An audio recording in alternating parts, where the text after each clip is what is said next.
अनुक्रम अनुक्रम न्याय से भौतिक ज्ञान का और गणित अनुक्रम नियम से भौतिक विज्ञान का अनुसंधान, आविष्कार और उपलब्धियां सार्थक होती हैं। परस्पर परस्पर अनुशासित, नियंत्रित या अनुवर्तित लोक व्यूह ही ब्रह्मांड संज्ञा है, जिसमें अनेक सौर व्यूह हैं। गणित अनुक्रम नियम से क्रिया, प्रतिक्रिया एवं परिपाक फल का गुण अनुक्रम न्याय से ह्रास एवं जागृति का कारण अनुक्रम विधि से सापेक्ष एवं निरपेक्ष ऊर्जा शक्ति में संपूर्ण प्रकृति का अध्ययन, आभास एवं अनुभव पूर्ण हुआ है। निरपेक्षता के बिना व्यापकता सिद्ध नहीं है, क्योंकि सापेक्ष मात्र ससीम है।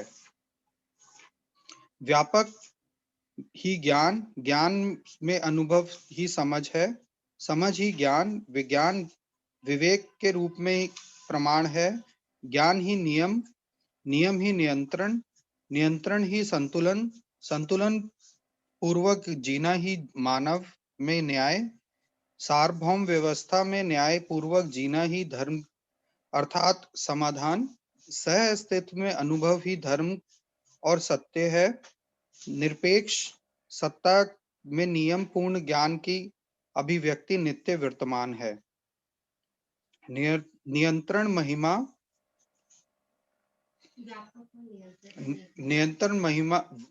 व्यापक और नियंत्रण अनेक है। जो नियंत्रण है वह इकाई है, यही क्रिया है। क्रियाएं अनंत हैं तथा समस्त क्रियाएं सत्ता में ही ओतप्रोत व नियंत्रित हैं, जिससे हर इकाई शक्त है, अर्थात सत्ता में ही हर इकाई को शक्ति प्राप्त है।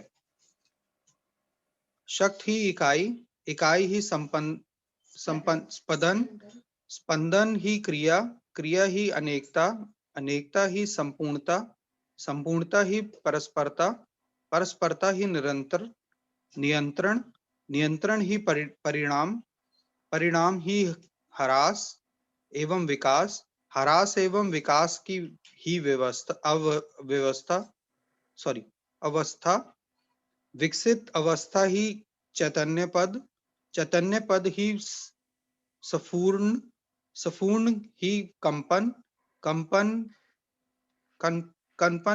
ही प्रतिभा ही प्रतीति ही भास आभास प्रतीति ही अध्ययन ही विज्ञान एवं विवेक ही दर्शन ही निर्भ्रमता ही समाधान ही आनंद ही पूर्णता ही पूर्ण जागृति ही विश्राम तथा विश्राम अमस्त इकाई ही पूर्ण शक्त है।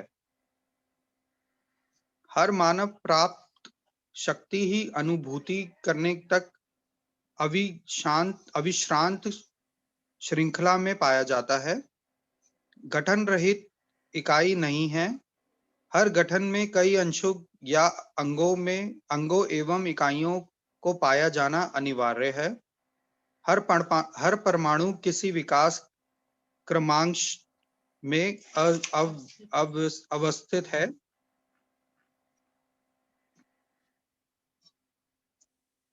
हर विकास क्रमांश में स्थित परमाणु में मध्यांश में मध्यस्थ क्रिया होती है, जो मध्यस्थ होने के कारण अन्य अंशों से अधिक शक्त है। अन्य अंशों को संतुलित किया रहता है। मध्यांश मध्यस्थ क्रिया है, जबकि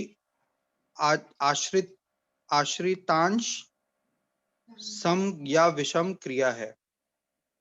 मानव को पूर्ण पद या पूर्ण जागृति या पूर्ण विश्वास पाने का अवसर है, इसीलिए समस्त प्रयास भी है। महेश भाई मेरे को लग रहा है रुक जाते हैं यहाँ पे, 2 पेज हमने पढ़ लिए हैं और जी आगे अब 2 पेज रह गए, तो अगर ये हमारे कंप्लीट हो गए तो हम आगे भी शुरू कर देंगे। जी भैया। Thank you.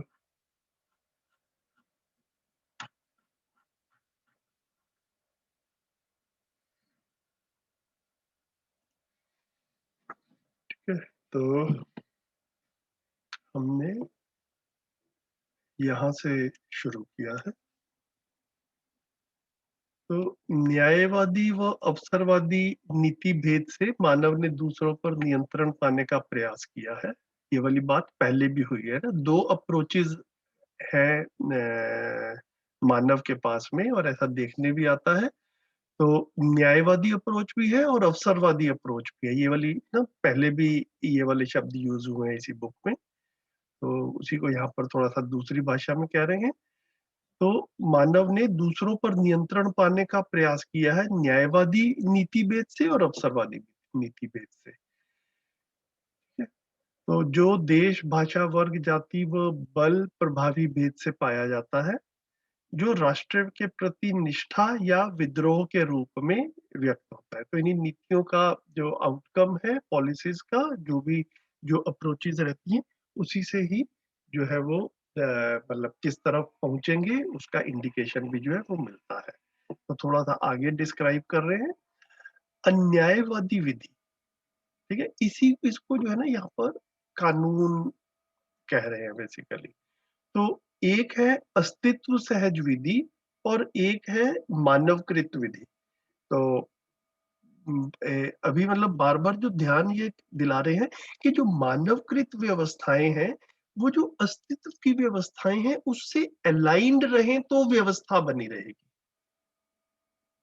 दोबारा से बोलता हूँ, जो जो अस्तित्व की व्यवस्थाएं हैं, मानवकृत व्यवस्थाएं उससे अलाइंड रहेंगी, है ना। If they are in harmony with the existential laws, तब तो व्यवस्था बनेगी। और अदरवाइज जो है वो मानवकृत व्यवस्थाएं जो हैं वो दे आर इन डिसहार्मनी, अगर वो कॉन्ट्रडिक्शन के साथ में है विद एग्जिस्टेंशियल लॉज, तो फिर जो है वो जो है वो अन्याय और अमानवीयता उसकी तरफ जो है वो जाएगा। तो उसी से हिंसा, प्रतिहिंसा, है ना। प्रतिहिंसा इज काउंटर वायलेंस। तो कोई वायलेंस करता है तो अब सामने वाला भी चुप नहीं बैठता है, फिर सामने वाले को भी कुछ करना पड़ता है ना। तो हिंसा जो है वो कहीं से भी शुरू हो, मतलब it leads to counter violence also, है ना। इस तरफ एक हमारा एक थॉट प्रोसेस की तरह से ये ध्यान बना रहे कि कोई आदमी वायलेंस करके चुपके से निकल जाएगा और बना रहेगा, ऐसा नहीं है। जिसके साथ में अन्याय होगा, जिसके साथ में वायलेंस होगी, वहां से भी कुछ ना कुछ रिटेलिएशन और रिवॉल्ट के रूप में कुछ आता है, उसको प्रतिहिंसा कह रहे हैं। तो यही सशंकता, सशंकता मतलब नॉट ट्रस्टिंग ईच अदर, एक दूसरे पे डाउट होना, शंका होना, उसको सशंकता कह रहे हैं। मतलब शंका के साथ बने रहना, डाउट के साथ में जीना। और आतंक, तो अन्यायवादी विधि, विधान व नीति से violence, counter violence, lack of trust, terrorism, इन सब की it gives birth to that. मतलब ये सारा का सारा जो है ये शुरू होता है तामझाम किससे, अन्यायवादी विधि से, विधान से और पॉलिसी से, नीति से। तो हर मानव में न्याय की याचना जन्मजात स्वभाव के रूप में पाई जाती है, जिसका स्पष्टीकरण योग्य अध्ययन अति आवश्यक है। इस चीज को जितना हम अपने में क्लियरली देख पाते हैं, उतना हम इसको क्लियरली यूनिवर्सल रूप में भी स्वीकार कर पाते हैं कि हर मानव में बाय बर्थ न्याय, हर मानव जन्म से ही न्याय का याचक है ना। ये वाली भाषा मध्यस्थ दर्शन में और इस पुस्तक में बार बार आई है। उसी को दूसरे शब्दों में यहाँ का, हर मानव में न्याय की याचना जन्मजात स्वभाव के रूप में पाई जाती है। मतलब इसको और सिंपल भाषा में कहें, मेरे साथ में ठीक हो, ये ये डिजायर, ये एक्सपेक्टेशन हमें हमेशा से रहती है। लेकिन मैं ठीक कर पा रहा हूं या नहीं कर पा रहा, इस तरफ जो है कई बारी गैप रहता है।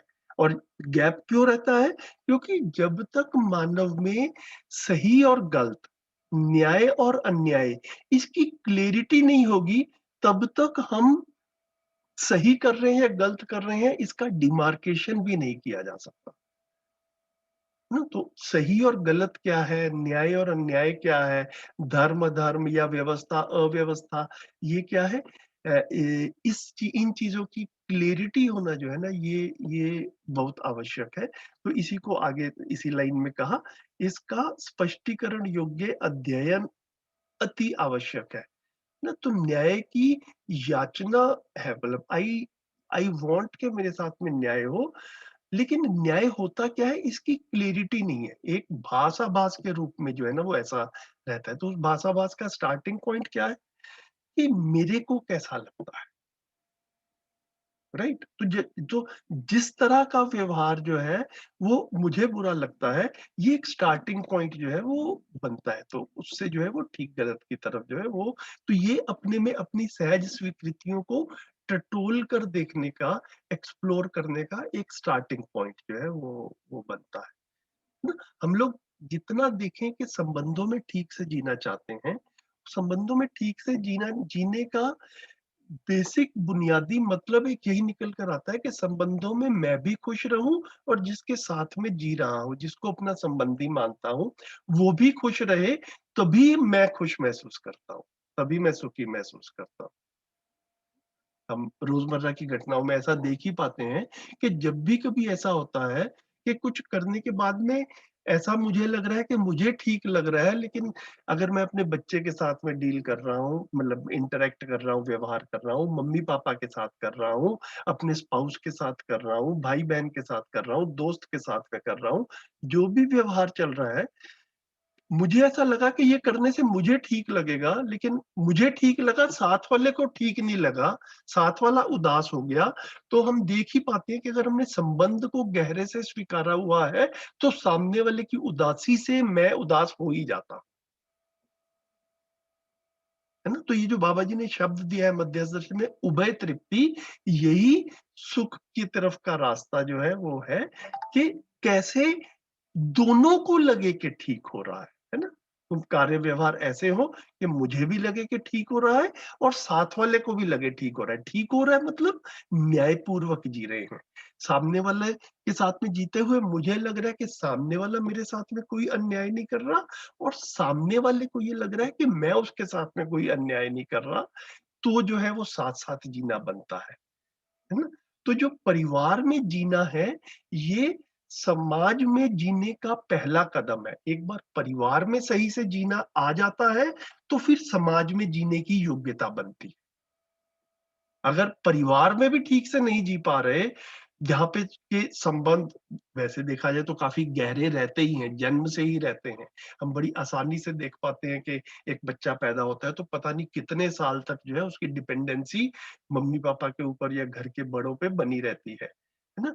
तो अगर वो वाला ग्रैटिट्यूड, वो वाली फीलिंग कि भैया परिवार ने मुझे सँभाला था, मेरा ध्यान रखा था, ये भी बच्चे को अपने निरंतरता में एस्टेब्लिश ना हो पाए, और जो है वो हमें संबंधों में तकरार दिखे, संबंधों में कॉन्फ्लिक्ट दिखे, तो फिर बाहर जाकर तो ऐसा कुछ स्टार्टिंग पॉइंट के रूप में कुछ ऐसा बुनियादी तौर पे संबंध की स्वीकृति रहती नहीं है ना? बाहर तो धीरे-धीरे संबंध बनता है, परिवार में तो बाय बर्थ संबंध है ही।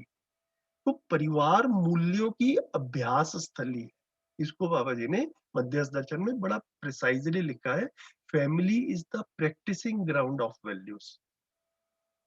तो फैमिलीज में हम वैल्यूज के साथ में जीना समझ लेते हैं और एक्चुअल में जी पाते हैं, तो ये विश्वास बनता है कि हाँ, अब मैं ऑफिस में जाऊंगा, अब मैं पड़ोसियों के साथ में काम करूंगा, अब मैं कोई बिजनेस करूंगा, तो वहां पर भी मैं बाकी लोगों के साथ भी वैल्यूज के साथ में जी सकता हूँ। अगर परिवार में जीते हुए वैल्यूज के साथ में नहीं जी पा रहे, तो बाकी तो भगवान ही मालिक है फिर, ना? बाकी तो सारी गाड़ी पटरी से उतर ही जाएगी।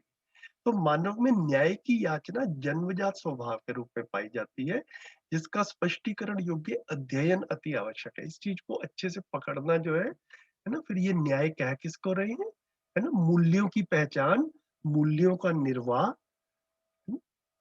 मूल्यांकन और उभय तृप्ति, ये चार स्टेप्स में न्याय को परिभाषित किया।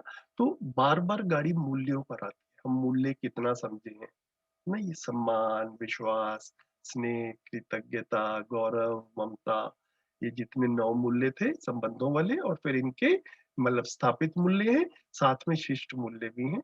इन सब मूल्यों की हमारी क्लैरिटी बने, ये कह रहे हैं। भैया धर्म अधर्म का मतलब व्यवस्था से है? हाँ, हाँ, बिल्कुल, बिल्कुल भैया। ये यहाँ पर जो जो धर्म कह रहे हैं, न्याय, धर्म, सत्य, तो न्याय संबंधों में, और फिर धर्म जो है वो व्यवस्था के रूप में जो है ना? मतलब बड़ी व्यवस्था में मैं कैसे उसको देख रहा हूँ, बड़े लेवल पे भी व्यवस्थाएं हैं या नहीं है, व्यवस्था होती क्या है उसको समझना, है ना? जब व्यवस्था नहीं समझ में आती तो फिर आदमी कुछ ना कुछ गलती से कुछ और ही अनुमान लगा लेता है, फिर उस हिसाब से चलता है, उसमें गलतियां होती हैं।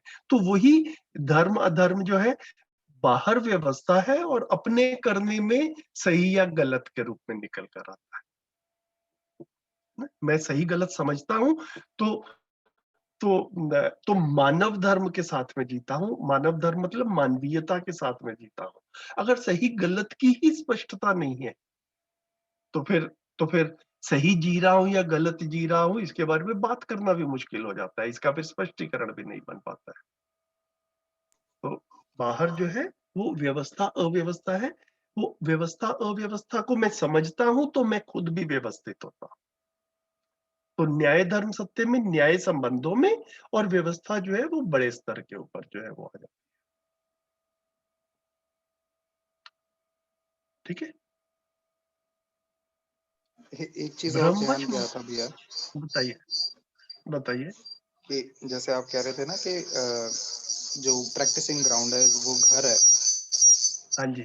हाँ, तो मूल्यों का जो निर्वाह बेसिकली हम करने को सिखाते हैं, वो ये कहते हैं कि बाहर वालों के आगे जो है वो बदतमीज से मत बात कीजिए कीजिए। इसका ये मतलब है कि घर वालों से कर सकते हैं। जनरली मतलब यही रहता है ना ऐसा कि मतलब बाहर जो है वो आप ढंग से चल सकते हैं, हाँ, बाहर वालों से ऐसे बात नहीं करनी है वो, मगर घर हुँ, पे इसका मतलब घर पे आप कर सकते हैं, अव्यवस्थित रह सकते हैं। हुँ। ठीक है। मतलब मेरा जैसे-जैसे ना, ये जैसे-जैसे मैंने मध्यस्थ दर्शन को पहचाना, तो इसका ना एक एक पॉइंट आता है, वो हम सब अपने में देख सकते हैं कि मतलब हम में वो आ गया है या कब जाके आएगा, कि अपने पे ध्यान जो है ना वो बड़े गहरे से जाना शुरू होता है। तो जैसे आपने अभी बात की कि दूसरों से ऐसे बात करनी है ना? ऐसा सिखाते हैं। तो काफ़ी बारी ना मैंने ऐसा देखा कि भाषा के रूप में ऐसा भी आता है कि आप दूसरों से ठीक तरह से बात नहीं करते तो दूसरे को बुरा लगता है ना? तो दूसरे को बुरा नहीं लगना चाहिए। आप मतलब आप ऑफ़िस में बैठे हैं, है ना? तो ऑफ़िस में बैठे तो आपने दूसरों के साथ में ठीक तरह से बात नहीं की, तो ऑफ़िस में आपके डिसिप्लिनरी एक्शन लिया जाएगा, है ना? तो एक विनम्रता के साथ में, ह्यूमिलिटी के साथ में पेश आना है। लेकिन जब अपने पे ध्यान जा रहा है, जो अभी हमने पिछले वाले अनुभूति पे भी बात की थी, न्याय की याचना, जब इस पे बात कर रहे थे, तो मेरा ये ध्यान गया अपने व्यवहार की तरफ जब गया भैया, तो जब मेरा व्यवहार ठीक नहीं रहता है, तो दूसरे को बुरा लगता है, ये तो एक बात है। मेरे को खुद को भी ठीक नहीं लगता है। ऐसा ऐसा होता है कि नहीं होता है ना? कभी-कभी हम हम क्या कहते हैं कि मतलब वी लूज़ अवर टेम्पर, कुछ कम, कुछ ज़्यादा हो गया, है ना? किसी बड़े के साथ में या किसी किसी के साथ में वैसे संबंध ऐसा लगता है कि स्वीकारा हुआ है, लेकिन बोलने में कुछ ज़्यादा बोल गए, कुछ शाउट कर गए, कुछ लाउडली बोल गए, और सामने वाले को बुरा लग गया। ठीक है? तो सामने वाले को बुरा लगा, ये सामने वाले की स्थिति है। लेकिन मेरा जब ध्यान गया तो मैं देख पाया कि मतलब at the end of all that हमें खुद को भी मुझे खुद को भी अच्छा नहीं लगता। ऐसा ऐसा हो सकता है या होता है रोज़मर्रा की ज़िंदगी में? भैया इसको हम मेरी मम्मा भी साथ में ही है, उन्होंने भी चला रखा है। अच्छा, अच्छा। ऐसा भी हम कहते हैं कि अगर कोई हमसे सही नहीं, मैं इसको आप ही की बात को बस ऐसे रख रही हाँ, हूँ कि कोई हमसे बात नहीं करता, फिर भी हम अपने आप को संभाल के नियंत्रण ना खो के फिर भी अच्छी तरह से बात करते हैं तो हमें बहुत अच्छा लगता है। हम्म इर्रिस्पेक्टिव ऑफ कि दूसरा हमें कैसे बात कर रहा है, हमें लगता है कि हम कम से कम एक हमने छोड़ा नहीं, हम हम्म उसको पकड़ के चल पाए। मतलब आप ही को हम्म। बात को मैं बस बिल्कुल दूसरी तरफ से रख रही हूँ। बिल्कुल बिल्कुल। तो जैसे दो लोग साथ साथ जीते हैं, है ना, ए एंड बी, तो ए के करने से या मैं और दूसरा, ये वाली भाषा यूज कर लेते हैं, तो मेरे करने से दूसरे पे कुछ फर्क पड़ता है, ये एक बात हुई। दूसरे के व्यवहार से मुझ पे कुछ फर्क पड़ता है, ये भी एक बात हुई। लेकिन मेरे व्यवहार से मुझ में भी कुछ फर्क पड़ता है, इस तरफ ध्यान चला जाए, है ना। मेरे व्यवहार से दूसरे पे फर्क पड़ता है, इतना हम सब देख ही पाते हैं। दूसरे के व्यवहार से मुझ पे कुछ फर्क पड़ता है, ऐसा भी हम देख पाते हैं। लेकिन मेरे व्यवहार से मुझ में भी फर्क पड़ता है, मैं भी सुखी या दुखी होता हूं अपने ही व्यवहार से, है ना। इस तरफ ध्यान जाता है, तो जो है ना, फिर वो मतलब फिर जो है, ये कुछ एंट्री पॉइंट्स है, फिर जो है हम समझने के क्रम में हमारी गति जो है वो बढ़ती है ना। फिर अपने व्यवहार पे जाना, क्योंकि सुखी होना तो मेरी जरूरत है, ये तो मैं पहचान गया। दूसरे ने अभी नहीं पहचाना, उसकी यात्रा में वो मोमेंट कब आएगा उसको देख लेंगे। मैंने तो इस चीज को स्वीकार लिया है, तो दूसरे का व्यवहार मेरे नियंत्रण में नहीं है, कम से कम मेरा व्यवहार तो मेरे नियंत्रण में है। मैं उसको देख पाऊं और अपने पे काम करता हूँ, ये जो है एक अच्छे से एक स्टेप बनता है काम करने बट भैया ऐसा होने के लिए भी तो समझ, मतलब एक इंट्रोस्पेक्शन वाली समझ या एक स्टेज होनी भी चाहिए। मतलब अगर कई एग्जांपल्स ऐसे भी हैं कि कोई व्यवहार गलत भी हुआ है मगर उसके बारे में कोई अंदर कोई किसी को फर्क पड़ा हो, ऐसा ऐसा ऐसा दिखता नहीं है। तो भैया मैं ना इसको इस तरह से देख रहा हूँ कि मतलब दूसरे को फर्क पड़ता है नहीं पड़ता, अगेन दूसरे को छोड़ देते हैं। मैं अच्छा, अगर उसमें ही मैं बात करें सिर्फ अपने को ही देख रहा हूं कि आज से 5-7 साल पहले तक, जब तक मेरे सामने मध्यस्थ दर्शन नहीं आया था, मेरी जिंदगी के 50 साल निकले थे, जब मैं कई बार टेम्पर लूज करके किसी के साथ में लाउडली बोला, जो कि बाद में हल्के से लगता भी था कि नहीं बोलना चाहिए था, बोल के खुद को भी ठीक नहीं लगा। लेकिन फिर फिर अंदर जो है ना वो कॉन्फ्लिक्ट ये चलता था कि बोला ना जाए तो सामने वाले को पता नहीं चलता कि भैया तुम्हें सुधार की जरूरत है, और बोले तो सामने वाले को बुरा लग जाता है। तो करे क्या आदमी, है ना। ना बोलने से भी काम नहीं बन रहा और ना बोलने से भी काम नहीं चल रहा, और 50 साल निकल गए जिंदगी के। बिल्कुल सही भैया। ठीक है, मैं यही तो कह रहा था कि अगर हाँ मेरे तो अंदर इतनी, जैसा आपने बोला बिल्कुल एग्जैक्टली ऐसा ही होता है हाँ कि गलती जो है वो महसूस होती है मगर उसको हम कह देते हैं कि चलिए ठीक है, अगर हाँ, नहीं क्योंकि बोलना उससे है बेटर ऑप्शन हमारे पास में है नहीं, तो। है ना। तो अब मैं ये देख पाता हूँ कि ये पिछले 5 साल थे, जैसे जैसे मध्यस्थ दर्शन को समझना शुरू किया, मध्यस्थ दर्शन का प्रस्ताव अपने सामने आया, ये वाली चीज ज्यादा सहज हो गई। एफर्टलेसली जो है ना, अपने पे थोड़ा जो है वो नियंत्रण हुआ। कुछ नियंत्रण किया जा रहा है, शुरू शुरू में शायद ऐसा हो सकता है, लेकिन धीरे धीरे करके वो सहजता के साथ में आता है। तो आपका जो ये सवाल था कि ये शुरू कैसे होगा, तो मेरे साथ में कैसे शुरू हुआ, जब मैं इस चीज को समझता हूँ, आप अपने में देख पाए कि आपके साथ में कैसे शुरू होगा, आप उस चीज को देख पाते हैं, तो फिर ये लगता है कि भैया सबके साथ में ऐसा हो सकता है। तो हमारे साथ में कैसा हुआ, हमने मानव व्यवहार दर्शन को पढ़ा, है ना, हमने एवरी वीक कुछ घंटे इस पे लगाए, है ना। तो आप भी लगा रहे हो, है ना, और अपने वॉलंटरली लगा रहे हो, किसी तरह कोई दबाव नहीं है, ठीक है। तो अपने में फर्क पता चलता है, तो एक ना फिर ये कॉन्फिडेंस बनता है कि भैया ये वाली चीज जो है, ये जिस जिस तक भी पहुंच जाएगी, वहां पर ये पॉसिबिलिटी बनती है कि उसको समझ में आएगी। And and earlier it starts the better it is. मतलब जरूरी नहीं है कि 40 साल वाले 50 साल वालों के सामने ये बात रखी जाए, बड़ी आसानी से हम 15 साल के बच्चों के साथ भी ये वाली बातचीत जो है ना कर सकते हैं, प्रोवाइडेड हमारी अपनी क्लियरिटी हो ये वाली बात। भैया पर सिर्फ यही मुझे ऐसा लग रहा है यही होता है कि आप स्वयं को ही देख सके, मुझे लगता है हाँ एक्चुअली और कुछ होता भी नहीं है। हाँ हाँ, जितना हम स्वयं को देख पाते हैं, तो उतना ही ये क्लियर होता है कि एक्चुअल में दूसरा भी मेरे जैसा ही है ना? बिल्कुल। जैसे कोई घर में आता है बिल्कुल बाहर से गर्मी से आता है, और जैसे ही वो आता है हम उसको कहते हैं अपने बच्चे को या मम्मी पापा को कि पानी पियोगे, तो पानी पियो। अब हमें कैसे पता चला कि भैया ये बाहर से आया है तो इसको पानी चाहिए कि नहीं चाहिए, क्योंकि हमें पता है कि हम भी जब कभी गर्मी में बाहर से आते हैं तो हमें भी प्यास लगी होती है, तो दूसरा मेरे जैसा ही है। जैसी मेरे को प्यास लगी होती है वैसे ही उसको भी लगी। बस बस इस तरह से दूसरा मेरे जैसा है। अभी तक हमने शरीर के रूप में दूसरे को अपने जैसा माना हुआ है। जितना हम जीवन को समझते हैं, तो ऐसा क्लियर होता है कि ये जीवन क्रिया के रूप में भी हर मानव एक समान है, और सब में इक्वल पोटेंशियल है।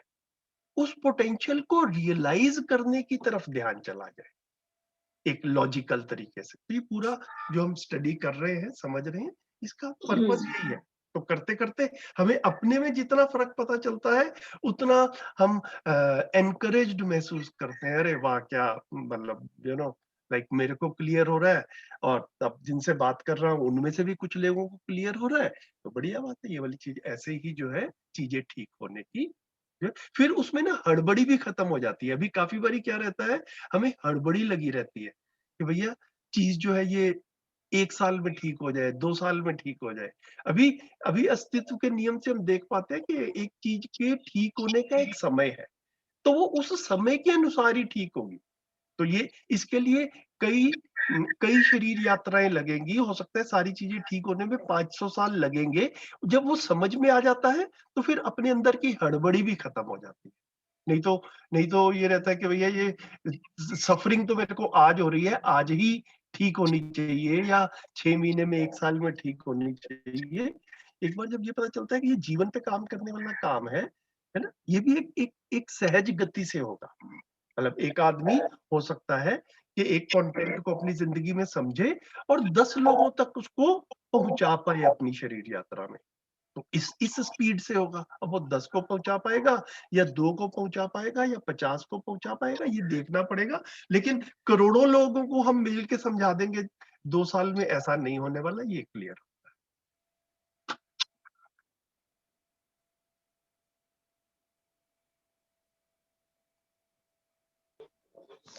ठीक है, ठीक है। पूर्ण दर्शन लोक व्याप्त है, अपूर्ण दर्शन मानव संपर्क की सीमा तक है। तो ये सार्वभौमिकता की तरफ इशारा कर रहे हैं कि पूर्ण दर्शन जो है वो यूनिवर्सल है ना। और अदरवाइज जो है वो मानव जहां तक देख रहा है उसका सोचने का तरीका जो है वो वहीं तक सीमित रहता है। रहस्यों का उन्मूलन करने वाले दर्शन को पूर्ण दर्शन संज्ञा है, ये भी ठीक हो गया। तो रहस्यों का निवारण मतलब रहस्यों से मुक्ति पाने के लिए सह अस्तित्व में जागृति रूपी अध्यात्म ज्ञान, बौद्धिक ज्ञान और भौतिक विज्ञान के एक सूत्रात्मक अध्ययन से ही संभव है। तो अब यहाँ पर 3 चीजें आ गई। अध्यात्म ज्ञान मतलब व्यापक, है ना। बौद्धिक ज्ञान मतलब जीवन, और भौतिक विज्ञान मतलब जड़ संसार, है ना। तो है क्या अस्तित्व में? सत्ता में संपृक्त जड़ और चैतन्य प्रकृति। तो जड़ प्रकृति भौतिक विज्ञान के अंतर्गत आ गई, चैतन्य प्रकृति बौद्धिक ज्ञान के अंतर्गत आ गई, और व्यापक जो है उसको आध्यात्म ज्ञान कहते हैं। तो इन तीन टुकड़ों में जो है, 3 पार्ट्स में अगर हम टोटल एग्जिस्टेंस के ज्ञान को देखें, और फिर इनको if we can link together in harmony, तो जो है वो जागृति की स्थिति में पहुंच सकते हैं। सारे रहस्य जो है वहां पर समाप्त हो जाते हैं। कुछ समझ में नहीं आता तो वो रहस्य के रूप में रहता है। एक ना परंपरा में शब्द आता है आसक्ति, उसका अपोजिट है यहाँ पर अनासक्त, है ना। तो आसक्ति क्या रहता है? जिसको हम अटैचमेंट कहते हैं, है ना? तो किसी के साथ में इतना अटैच्ड हो गए कि बाकी भी और रियलिटीज है उसकी तरफ हमारा ध्यान ही नहीं रहा। इसको परंपरा में, हमारे वेद शास्त्रों वगैरह में उसको आसक्ति शब्द से पहचाना है। तो यहाँ पर क्या कह रहे हैं? लोक के प्रति अनासक्त मानवों ने, मतलब जो लोग वो वाले मानव जिन्होंने ये जड़ संसार के प्रति अटैचमेंट नहीं रखी ज्यादा, उन्होंने ज्ञान अनुभव किया है। जिनकी जड़ संसार की तरफ ज्यादा अटैचमेंट रही, शरीर से भोग विलास की तरफ ज्यादा अटैचमेंट रही, वो फिर इस आसक्ति में ही जिंदगी भर रहे पूरी शरीर यात्रा में। उन्होंने ज्ञान अनुभव नहीं किया, है ना। ज्ञान अनुभव किसने किया?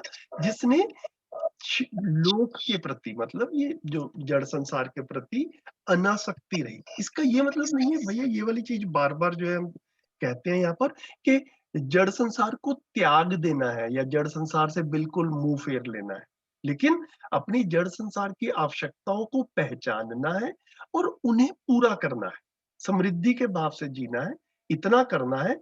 लेकिन गलती कहाँ पर हो जाती है कि सारे के सारे लक्ष्य और सारा का सारा कार्यक्रम जिंदगी का वो वो जो है वो पैसा और सुविधाओं के इर्द गिर्द ही जब घूमता रहता है, उसको आसक्ति कह रहे हैं।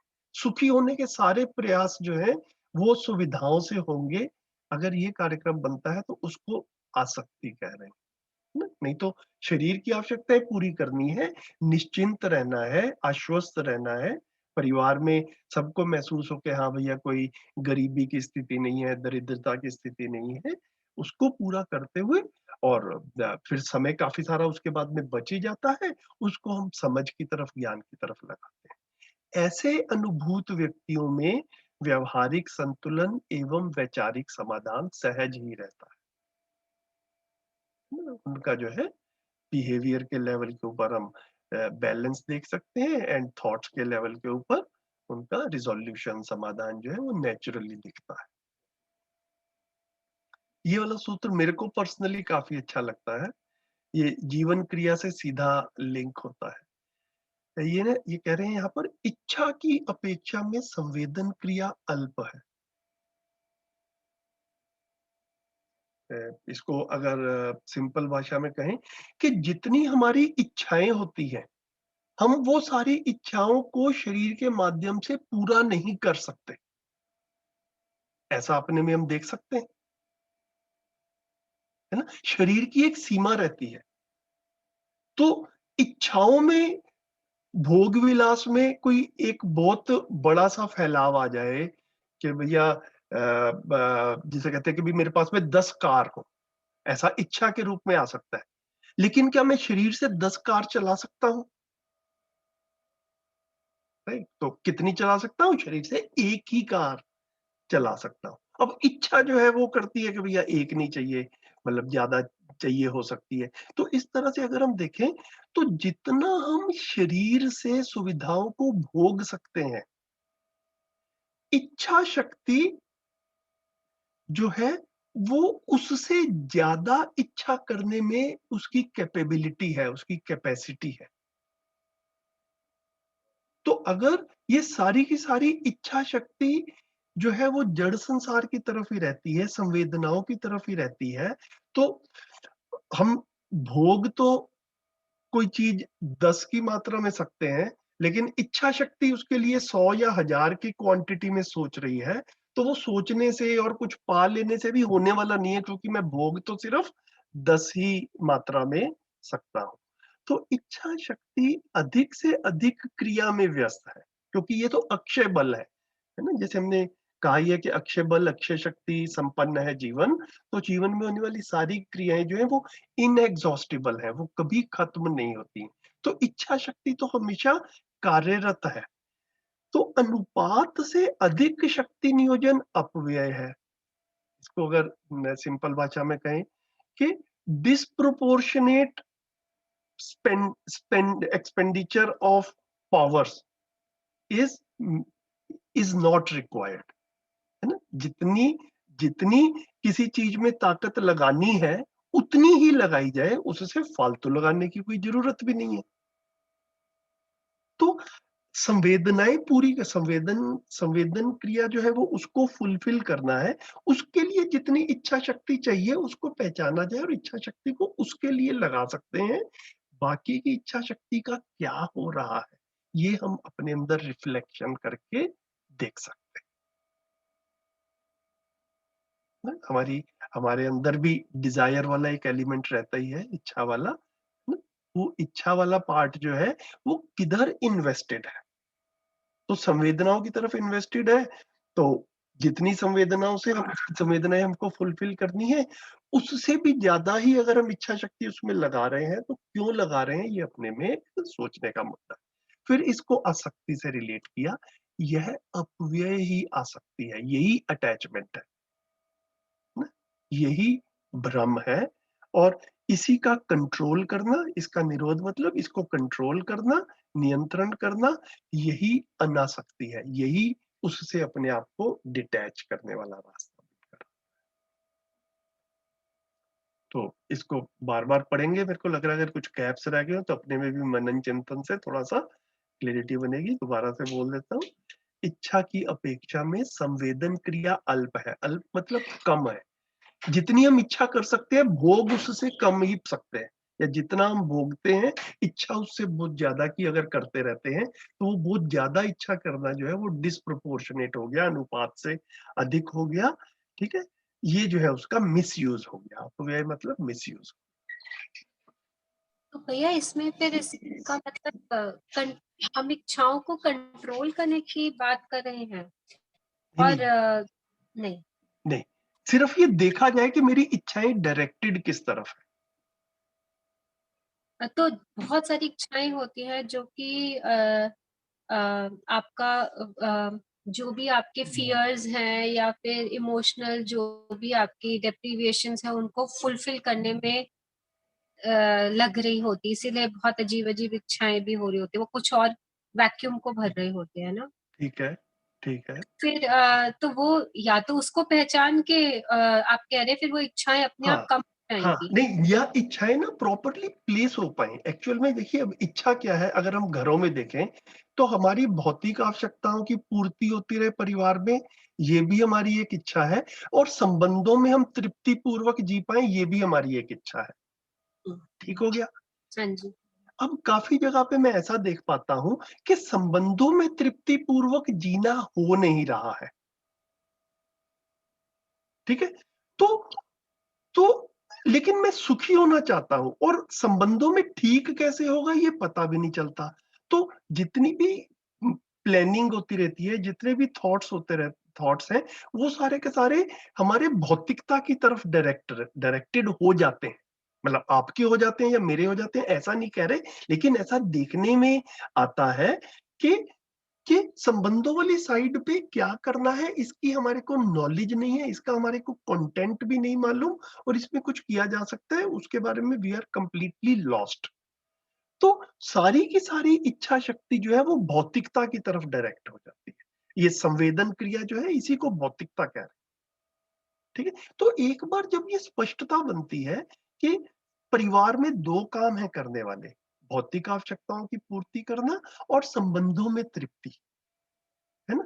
तो अब इच्छा में ये दोनों कामों की प्लानिंग करने का जो है वो काम शुरू हो जाए, है ना? तो भौतिकता के लिए तो मोस्टली मैं अपने आसपास जब देखता हूं तो घरों में तकलीफ खाने पीने की चीजों में कमी है, इसके कारण कम घर है जहां पर तकलीफ है। ज्यादातर घरों में संबंधों में तकलीफ है, इस कारण तकलीफ है। तो संबंधों में जो तकलीफ है वो पैसा ज्यादा आने से सॉल्व हो जाएगी, ऐसा नहीं होता है। ये भी हम बड़ी क्लियरली देख पाते हैं। ठीक है, तो इच्छा में, और फिर अब यहाँ पर जीवन क्रिया में, अब वो जीवन क्रिया जो 10 क्रिया वाला चार्ट है उसको आप अच्छे से बार बार समझते रहें। 4.5 क्रिया में जो इच्छा शक्ति है उसमें सिर्फ चित्रण रहता है ना? चित्रण जो है वो भौतिक रासायनिक वस्तुओं के ही चित्रण बनते हैं। जब इसके बाद में हम साक्षात्कार में जाते हैं, वहां पर चिंतन शुरू होता है ना? वहां पर मूल्य समझ में आते हैं, है ना? वहां पर ये जो जितनी हम ये बातें कर रहे हैं, ये हम साक्षात्कार के लेवल पे वैल्यूज को समझने की कोशिश करें। यहाँ से संबंधों में जीने की बात शुरू होती है। तो मुझे समझने के लिए कुछ करना है और मुझे कुछ पैसा चाहिए, इसको अब हम क्लियरली अलग अलग करके देख पाते हैं। तो गृहस्थी में पति पत्नी मिलकर अपनी आने वाली पीढ़ी के लिए और अपने साथ में एक दूसरे के साथ में जीते हुए बड़ी क्लियरली ये कार्यक्रम बना सकते हैं घर में, ऐसा हमने अपने घरों में होते हुए देखा कि हाँ, भौतिक आवश्यकताओं की पूर्ति के लिए एक कार्यक्रम है और समझ को बढ़ाने के लिए भी एक कार्यक्रम है ना? तो अभी जो है, क्योंकि ये समझ को बढ़ाने के लिए क्या करना है, ये बड़ा हौच-पौच सा मामला है। यहाँ पर काफ़ी कन्फ्यूजन्स हैं, यहाँ पर कुछ क्लैरिटी है नहीं, तो यहाँ पर गाड़ी आगे चलती नहीं। तो यहाँ पर ये नहीं कह रहे हैं, जहाँ से आपका प्रश्न आया था कि भैया फिर चीज़ें छोड़ दें क्या? तो छोड़ ना दें, लेकिन डिस्प्रोपोर्शनेट अटेंशन देने की भी ज़रूरत नहीं है। ये कह रहे हैं, बस इतनी सी बात।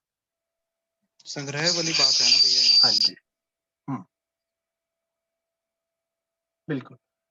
तो वो ये ना बड़े शब्द ऐसे हैं भैया, इन शब्दों में भी ना उलझ जाएँ, तो संग्रह वाली बात है, उसमें भी मैंने कई बार ऐसा पाया और मैं अपने में भी देख पाता हूँ कि मध्यस्थ दर्शन में आने से पहले कोई कुछ साल ऐसे रहे जब मैं और मेरी पत्नी हम बड़े अच्छे से देख पाते थे कि भई हमें बहुत सारा और पैसा इकट्ठा करना है, ऐसी भी हमारी कोई प्रवृत्ति नहीं है, ऐसा भी हमारा कोई गोल नहीं है। लेकिन फिर गोल है क्या? ये क्लियर नहीं होता था। तो मैं संग्रह नहीं करूँगा, ये भी एक स्थिति आ सकती है, लेकिन मुझे समझदार बनना है, ये उससे एक बेटर स्थिति है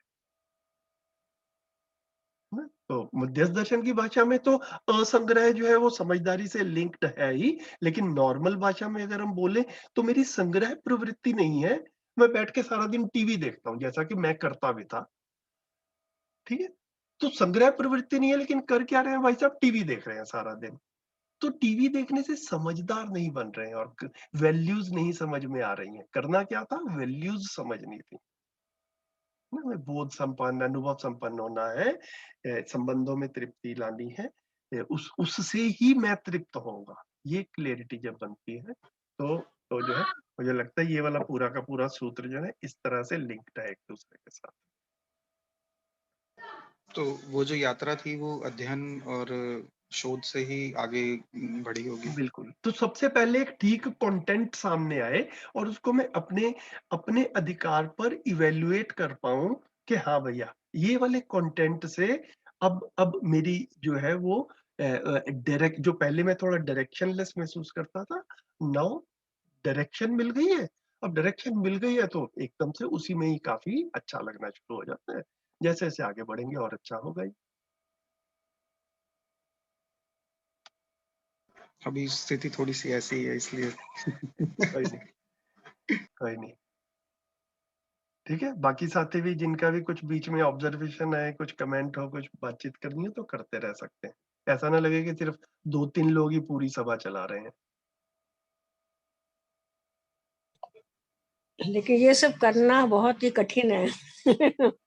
कोई नहीं, अपने कोई अंदर नहीं। तृप्ति को लाना ही कठिन है, क्योंकि हमेशा खलबली मची रहती है, चाहे सब चीजें बिल्कुल ठीक-ठाक चल रही हैं, फिर भी कुछ ना कुछ छटपटाहट, तृप्ति या चिंता या एक के बाद एक लगा ही रहता है। इसका कैसे समाधान करें? कोई नहीं दीदी, अभी वो तो अब ज़िंदगी निकल गई, अभी हाँ, जो है ना, अब अपने बच्चे जो है ना थोड़ा ये इस पे टाइम लगा लें और ये अपने बच्चों पे काम कर पाएँ और हम इनको सिर्फ़ कोऑपरेट कर पाएँ, इनको एनकरेज कर पाएँ, इनको प्रोत्साहन दे पाएँ कि भैया ठीक रास्ते पे हो। अभी मुझे लगता है कि अगर हम लोग, वो वाले हम में से लोग जो 60 प्लस 60 से ऊपर वाले हैं, वो सिर्फ़ इतना ही कर पाएँ तो ये भी हमारा बहुत अच्छा रोल है। हाँ जी, सबसे बड़ी चिंता तो इन्हीं लोगों के कारण ही हो बस, बस, जाती है हाँ। ना। तो ये तो अपने लिए नहीं। बस, बस, बस। घर परिवार में सब ठीक-ठाक चलते हाँ, रहें, हाँ, बच्चे हाँ। सही दिशा में चलते रहें, हुँ। यही चिंता लगी रहती है हमेशा बस वो। ये इतने अच्छे बच्चे हैं फिर भी आप चिंता करते रहते हैं, तो ये भी जो है वो देखा जाए कि हम चिंता मतलब क्यों करते हैं इतनी? मैं इनको यही कहती कि इतनी सही दिशा में आप चल रहे हो, उसके हाँ, बावजूद भी है ना? आपसी संबंध बहुत अच्छे आपने और तो बहुत बिल्कुल, मधुर हाँ, होने चाहिए। हाँ। तो हो जाएगा, हो भी रहा है और जो भी थोड़ा बहुत कमी होगी वो भी चीज़ें ठीक हो जाएँगी। ठीक है? बढ़िया। हाँ, प्रधानतः कारण अनुक्रम से अध्यात्म ज्ञान का, तो ये भी 3 शब्द बार-बार आते हैं, कारण, गुण और गणित, है ना? पहले भी आए थे। तो गणित जो है वो भौतिक विज्ञान से लिंक होता है ना? गुण जो है वो चैतन्य से लिंक होता है और कारण जो है वो आध्यात्म से लिंक होता है, व्यापक से लिंक। कि और सारी की सारी अनुसंधान, आविष्कार, उपलब्धियां जो है वो इसी डोमेन में रहती है। भैया प्रधानता है मतलब प्रधानता मतलब प्रीडोमिनेंटली, मेनली।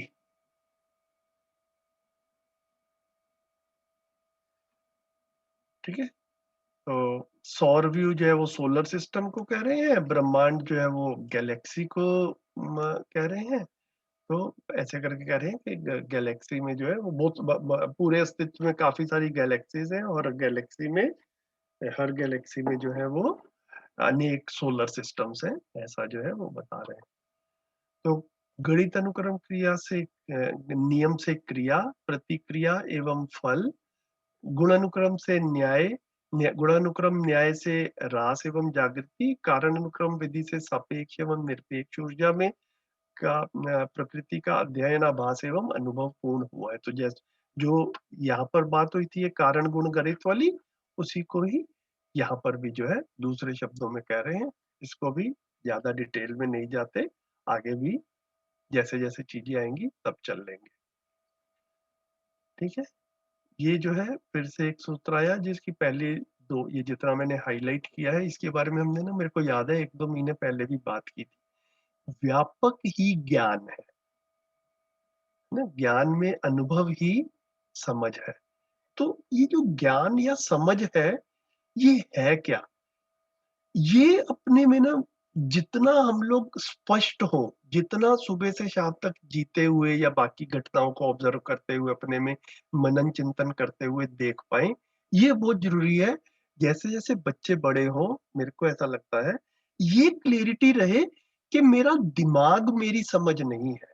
मैं जितनी, अब मैं पिछले कुछ सालों से, 1-2 साल से जितनी मैं अपने आसपास ये बातें करता हूँ भैया, एक तो ना इतना अटकाव है कि मेरा दिमाग मेरे को चलाता है या मैं अपने आप को चलाता हूँ।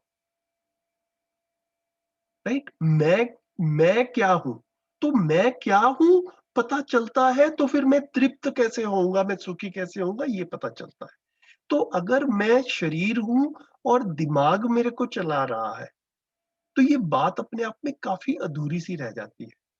ठीक है, तो मैं जीवन हूं, जीवन दिमाग के साथ में या मस्तिष्क के साथ में या ब्रेन के साथ में इंटरेक्ट करता है, और फिर ब्रेन जो है वो शरीर को इंस्ट्रक्शंस देता है।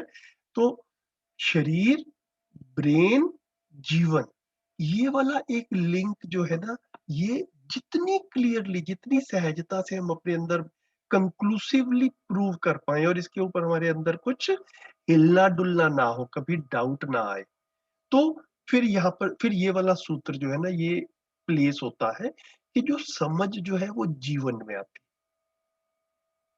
है। तो हम चाहते हैं कि समझदार हो परिवार के सदस्य, तो ये समझ आती कहाँ पे है? समझ जीवन में आती है, समझ दिमाग में नहीं आती है ना। दिमाग और शरीर ये मेरे साधन है, जीवन इनका कंट्रोलर है ना। तो समझ जीवन में आती है। ये ये जो है, तो ये ज्ञान जो है, ये जो अनुभव है, ये समझ है, ये व्यापक से लिंक हो रहा है। ये धीरे धीरे अपने अंदर जो है ना, जितना अगर आप सोचें और सोचते सोचते या तो आपकी स्पष्टता बनेगी धीरे धीरे, या स्पष्टता नहीं बनेगी तो आप ही इसके बारे में प्रश्न कर करके देखिए। बेशक यहाँ पर इन सेशंस में भी रख सकते हैं, भैया ये कह किसको रहे हैं? समझ, समझ जीवन में आती है। ठीक है, जीवन ब्रेन से अलग है, तो व्यापक जो है उसको ज्ञान से रिलेट कर रहे हैं ना। ये बार बार मैं इस चीज को काफी मुझे महत्वपूर्ण लगा, मैं इसको जब भी मौका मिलता है एम्फेसाइज कर लेता हूँ। बाकी चीजें हैं उनको भी देख लेंगे, लेकिन ये व्यापक ही ज्ञान है। बाबा जी के संवाद करके 2 पुस्तकें हैं, उनमें भी ना काफी सिंपल भाषा में प्रश्न उत्तर है। कभी कभी आप में से किसी का मन करे तो उधर वेबसाइट पे भी है संवाद, उनको पुस्तक को डाउनलोड करके पढ़िए।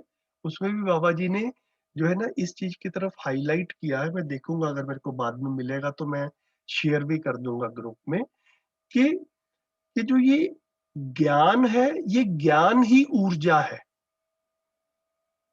है ना? एक तो शरीर के रूप में ऊर्जा है हमारे अंदर, एक ज्ञान के रूप में ऊर्जा है। तो ये जो ज्ञान है ये कोई भौतिक रासायनिक चीज नहीं है, ठीक है? ये जितना हम अपने अंदर इसको सटीकता से देख पाते हैं, उतना मेरे को लगता है कि सारी चीजें अपने आप धीरे-धीरे सेट। नियंत्रण महिमा व्यापक है, नियंत्रित अनेक है। तो नियंत्रण महिमा व्यापक मतलब सत्ता को, स्पेस को, है ना, उसी को नियंत्रण कह रहे हैं। और फिर बाकी सारी इकाइयां जो है वो नियंत्रित हो गई हैं। नियंत्रण इसमें सत्ता में नियंत्रित है। तो जो जो नियंत्रित है वही इकाइयां हैं, और हर इकाई ही अपने आप में क्रिया है ना? धरती भी अपने आप में क्रिया है। मेरे सामने मोबाइल पड़ा हुआ है, ये भी अपने आप में क्रिया है। ये चश्मा है, ये भी अपने आप में क्रिया है। ये क्रिया कैसे है? हमने बात की थी। ये सारी भौतिक रासायनिक चीजें जो हैं, ये परमाणुओं से बनी हुई है, और परमाणु लगातार क्रियाशील है, ठीक है? तो चश्मे में करोड़ों अरबों परमाणु है, वो लगातार क्रियाशील है, तो चश्मा क्रियाशील है। तो हर एक चीज जो है वो हर इकाई अपने आप में क्रिया है। क्रियाएं अनंत हैं, समस्त क्रियाएं सत्ता में ओतप्रोत हैं, संपृक्त हैं, वो नियंत्रित हैं, जिससे हर इकाई शक्त है ना? तो सत्ता से ही ऊर्जा जो है वो इकाइयों को मिल रही है, अर्थात सत्ता में ही हर इकाई को शक्ति प्राप्त है, जिसको पहले बोला गया था ऊर्जा प्राप्त है, यहाँ पर इस वाक्य में बोल दिया शक्ति प्राप्त है, ठीक है? ये काफी एक लंबा सा सर्कुलर सा सूत्र है, इसको अभी हम स्किप कर सकते हैं। मेरे को लग रहा है फर्स्ट रीडिंग में जरूरी नहीं है कि इसको हम डिटेल में देख पाए। हर मानव प्राप्त शक्ति की अनुभूति करने तक अविश्रांत श्रृंखला में पाया जाता है ना? अविश्रांत मतलब रेस्टलेस। तो जब तक मैं ऊर्जित हूँ व्यापक में, ये वाली क्लैरिटी जब तक नहीं बनती है, ये वाला अनुभव नहीं होता, ये अनुभूति नहीं रहती है, तब तक अपने अंदर जो है ना वो हिलना डुलना, रेस्टलेसनेस जो है, वो we are in that chain only till then. ऐसा बाबा जी हमको एक जागृत मानव की हैसियत से हमारे को ऐसा बता रहे हैं कि जागृति के बाद में फिर ये अंदर की हिलडोल, ये जिसको हम रेस्टलेसनेस कह रहे हैं, अनइजीनेस कह रहे हैं, सारी की सारी खत्म हो जाती है। गठन रहित इकाई नहीं है ना? हर इकाई जो है it is a constitution of multiple atoms. बहुत सारे एटम्स मिलके इकाई का कॉन्स्टिट्यूशन होता है, गठन होता है। हर गठन में कई अंशों का या कई अंगों का या कई इकाइयों का होना पाया जाता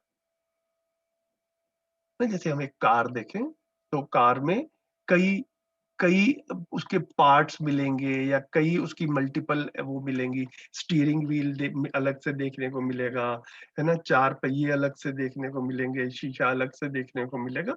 तो कार अपने आप में कॉन्स्टिट्यूशन है, उसके कई पार्ट्स एंड कॉन्स्टिट्यूएंट्स जो है वो होना अनिवार्य है। हर परमाणु किसी ये एक विकास। चीज पूछनी बताइए। भैया मेरे को ये थोड़ा सा एक वो थी जिज्ञासा कि जिससे व्यवस्था की बात चल रही है और वो चल रही है, फिर एकदम बाबा जी जो हैं मतलब इकाइयों की बात क्यों करते हैं, मतलब जाती है, मतलब मैं ये समझना के साथ में या फिर जीवन के साथ जुड़ के है।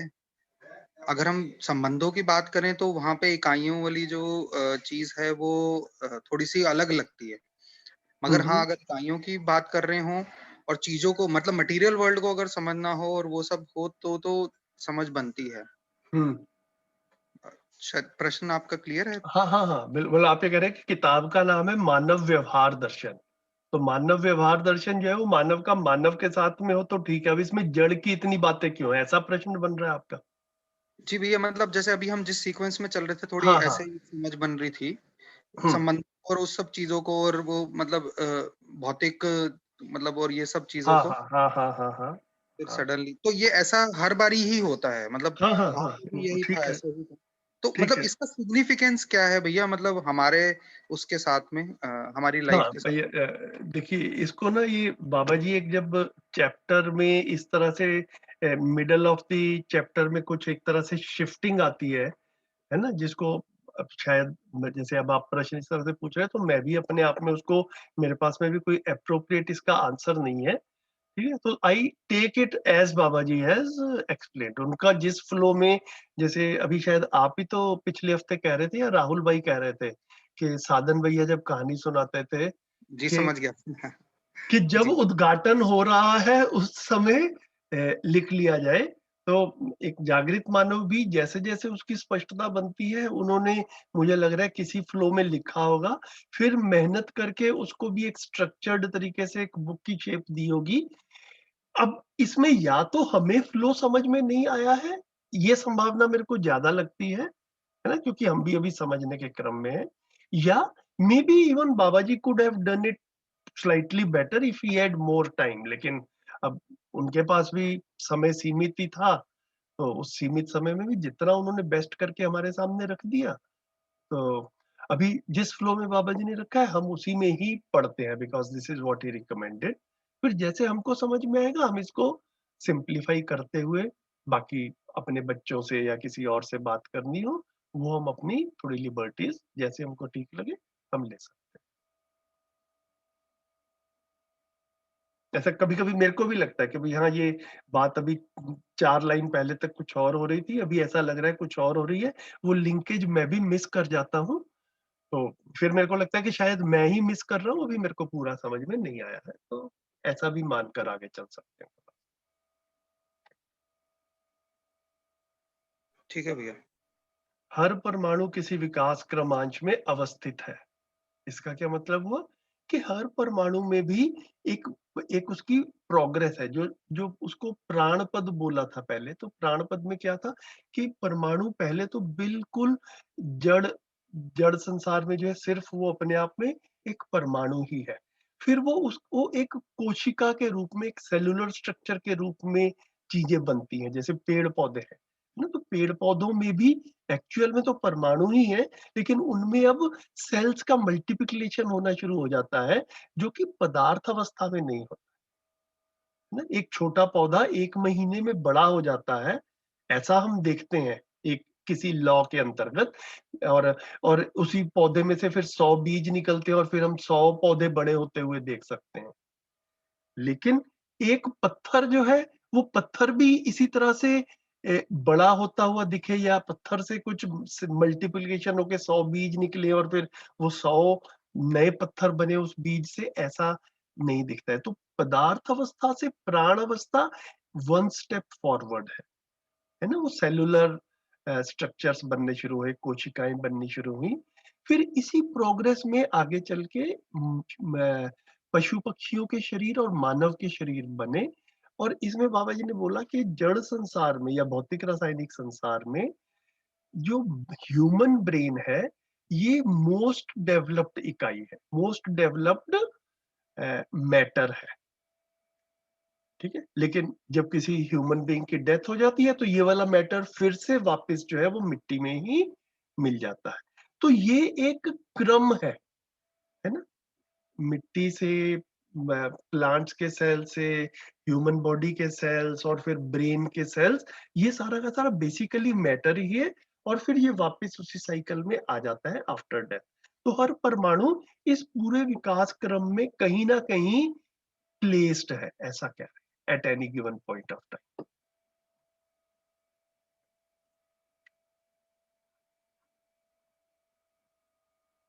हर विकास क्रमांश में से परमाणु के मध्यांश में मध्यस्थ क्रिया होती है, बिल्कुल ठीक। जो मध्यस्थ होने के कारण अन्य अंशों से अधिक शक्त है, ये ज्यादा पावरफुल है, क्योंकि ये सेंट्रल है ना, ये मध्यस्थ है। और यही अन्य अंशों को संतुलित किया रहता है। मध्यांश जो है ये मध्यस्थ क्रिया है, और जो ऑर्बिट में एटम्स हैं वो डिपेंडेंट है, आश्रित अंश है, वही सम या विषम क्रिया है। तो मानव को पूर्ण पद या पूर्ण जागृति या पूर्ण विश्राम पाने का अवसर है, इसीलिए समस्त प्रयास भी है ना। पूरी की पूरी मानव जाति भी, और हम आप इंडिविजुअली भी जो है जितनी भी कोशिशें कर रहे हैं, वेदर वी नो इट और नॉट, मतलब they are destined towards this, पूर्ण जागृति की तरफ और पूर्ण विश्राम की तरफ है। वो अवसर भी है एंड डेस्टिनी भी है, इसीलिए सबकी कोशिशें भी है। इतनी हमने रीडिंग की थी।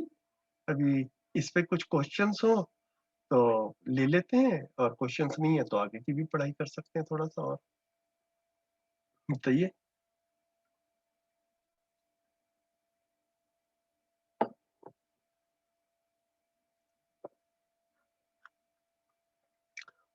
आगे बढ़ते हैं फिर, अगर प्रश्न नहीं है तो। भैया बस एक जो हम ये पढ़ रहे थे उसके पहले ही ना एक वो था, लाइन था, पर वो पहले का था। कोई बात इस नहीं, कोई बात नहीं, उसको भी ले सकते हैं दीदी, बताइए। हाँ जी, आप 1 मिनट दीजिए, मैं बताती हूँ।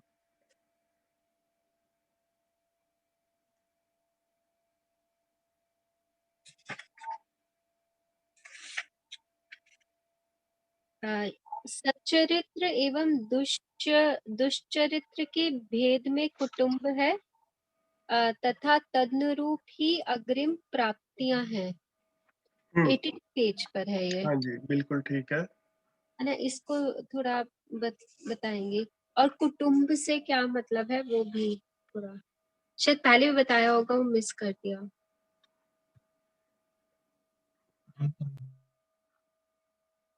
भैया वही था, वो थोड़ा आगे हाँ। मिल गया, मिल गया।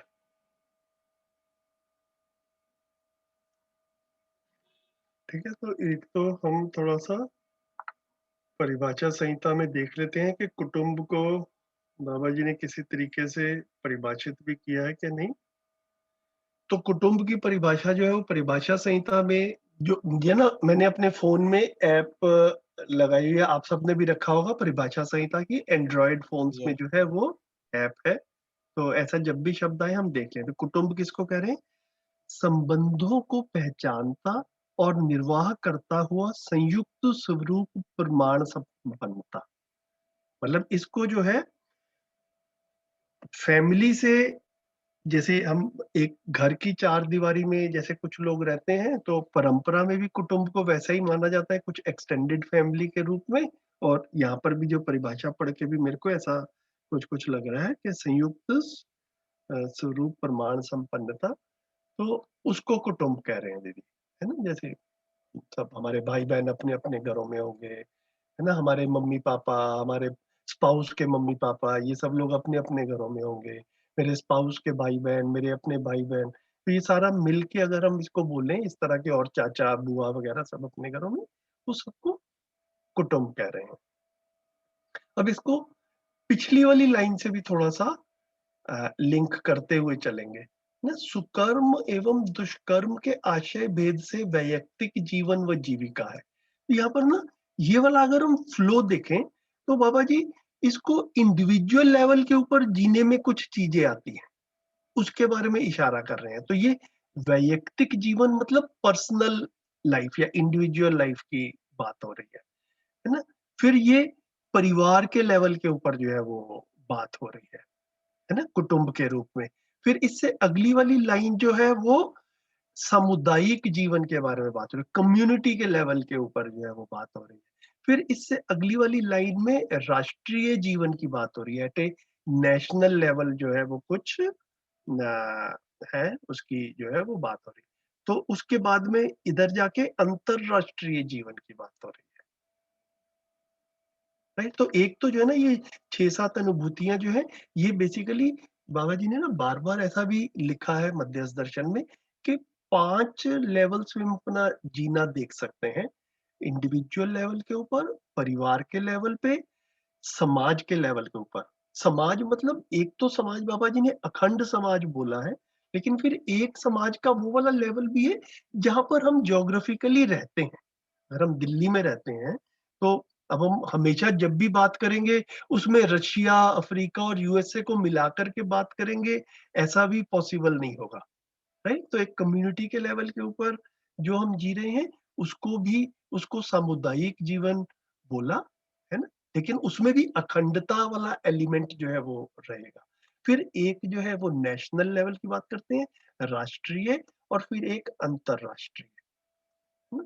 तो व्यक्ति, परिवार, समाज, राष्ट्रीय, अंतरराष्ट्रीय, ऐसे करके 5 स्तर हो गए। इन पांचों को फ्लो में देखते हुए जो है वो कह रहे हैं कि इंडिविजुअल लेवल के ऊपर सुकर्म एवं दुष्कर्म के आशय भेद से वैयक्तिक जीवन व जीविका है कि आदमी पैसे वैसे कैसे कमा रहा है, कैसे उत्पादन कर रहा है, मिलावट करता है कि नहीं करता, ठीक से काम करता है कि नहीं करता, इस तरह से देखते हैं। फिर परिवार के लेवल के ऊपर जो जी रहे हैं उसको सच्चरित्र और दुष्चरित्र के रूप में कह रहे हैं।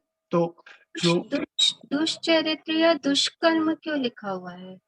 हाँ, तो इसको मतलब मेरे को लग रहा है कि जैसे परिवार की भी ना एक कॉमन थिंकिंग से भी कई बारी बन जाती है कि किस तरह के काम जो है वो ठीक, मतलब एक तो इंडिविजुअल लेवल के ऊपर होता है हर एक व्यक्ति का सोचना, एक फिर परिवार की भी एक सामूहिक सोच जो है वो अ, जिसे कहते हैं कि ऐसा देख सकते हैं कि इस परिवार में ऐसा माना जाता है ना? तो उस वाले एंगल को थोड़ा सा एड्रेस कर रहे हैं। मेरा को इतना ही लग रहा है, बाकी और भी साथी बैठे हैं, किसी और का ध्यान गया हो तो बताएं। शालिनी दीदी, आपने कभी कुछ और सुना हो इस बारे में? देव भाई, आपको कुछ लग रहा हो तो आप बताइए। नहीं भैया, ओके, अभी तो नहीं मैं रख पाऊंगी। कोई बात नहीं। देव भाई, आपका कहीं ध्यान जा रहा है? नहीं भैया, लिमिटेशन है इधर। कोई बात नहीं, ठीक है। तो एक तो मतलब ये मेरे को लग रहा है कि देख लीजिए कि ये इन 6-7 अनुभूतियों में ना इंडिविजुअल लेवल से वहां तक जा रहे हैं, तो हर लेवल पे क्या क्या डिफरेंस बता रहे हैं, इसको थोड़ा सा दोबारा से देखेंगे तो और क्लियरिटी।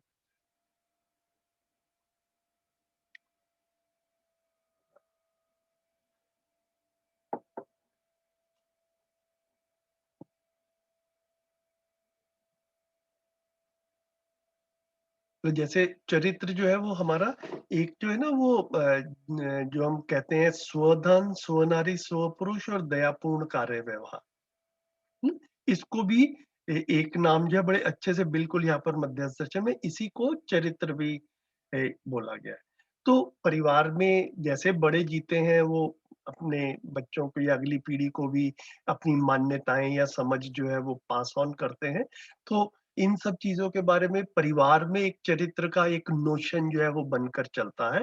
तो परिवार पूरा का पूरा जो है वो चरित्र पूर्वक चल रहा है, सच या दुष्चरित्र पूर्वक चल रहा है, ये भी एक देखने का तरीका हो सकता है। मोटा मोटा सा मेरे को ऐसा दिख रहा भैया ज्यादातर सच्चरित्र की ही बात होती है ना, दुष्चरित्र की तो नहीं बात होती है। है। तो उस भेद से कुटुंब है, मतलब है ना, तो मतलब ये बता रहे हैं कि कुछ सच्चरित्र वाले होंगे और कुछ वैसे नहीं होंगे, तो जो वैसे नहीं होंगे उसको दुष्चरित्र बोल दिए। रिकमेंड नहीं कर रहे हैं कि दुष्चरित्र वाले होने चाहिए, सिर्फ ऐसा कह रहे हैं कि इस भेद से कुटुंब है, कुछ सच्चरित्र वाले कुटुंब है, कुछ दुष्चरित्र वाले, और उसी के तदनुरूप ही अग्रिम प्राप्तियां हैं, मतलब प्रोग्रेस भी उसी के अकॉर्डिंगली होगी। सच्चरित्र वाला होगा तो उसमें प्रोग्रेस होगी, प्राप्ति होगी, और दुष्चरित्र वाला होगा तो वो ह्रास की तरफ जाएगा, डिटीरियोरेशन की तरफ जाएगा।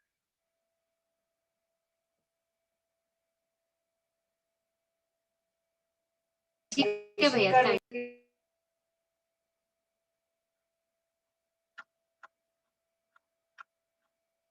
ठीक है, 10 मिनट है, तो अगर चाहें तो थोड़ा सा और 5-7 अनुभूतियां जितनी कवर हो जाए उतनी हम कर सकते हैं ना, हम भैया पढ़ेंगे। एक क्वेश्चन था। हाँ, बताइए बताइए दीदी।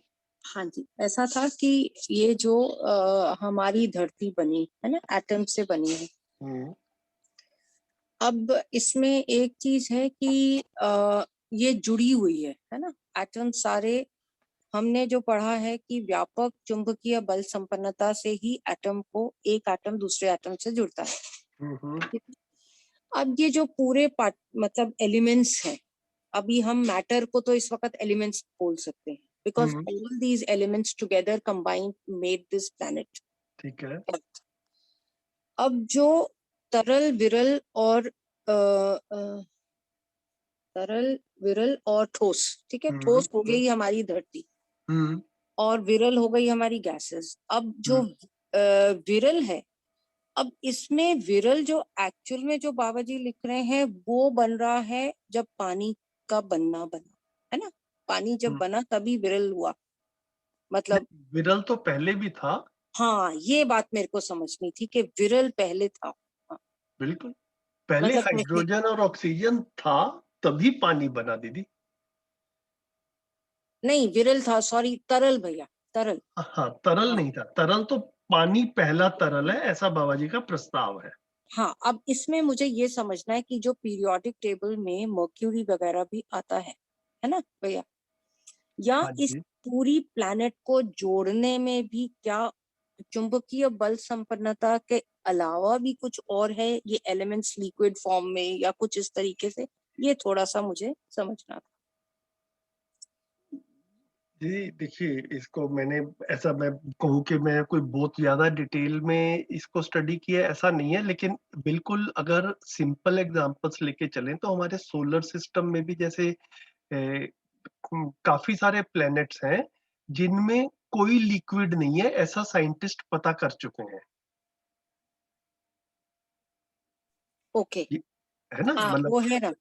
है ना, मतलब लाइक बस ये मार्स वगैरह पे कभी कभी कहते हैं है, कभी कहते हैं नहीं है, अभी इनको पूरा पता नहीं चला, लेकिन बाकी दूसरे प्लैनेट्स वगैरह जो है वहां पर कोई लिक्विड नहीं है, ऐसा जो है अपने सोलर सिस्टम में जहां तक हमारे ये जा चुके हैं रॉकेट्स वगैरह, वो एक्सप्लोर करके इतना पता लगा लिया। तो वो प्लैनेट्स तो बिना लिक्विड के बने ही हुए हैं ना दीदी, प्लैनेट्स, राइट, हाँ ठीक है।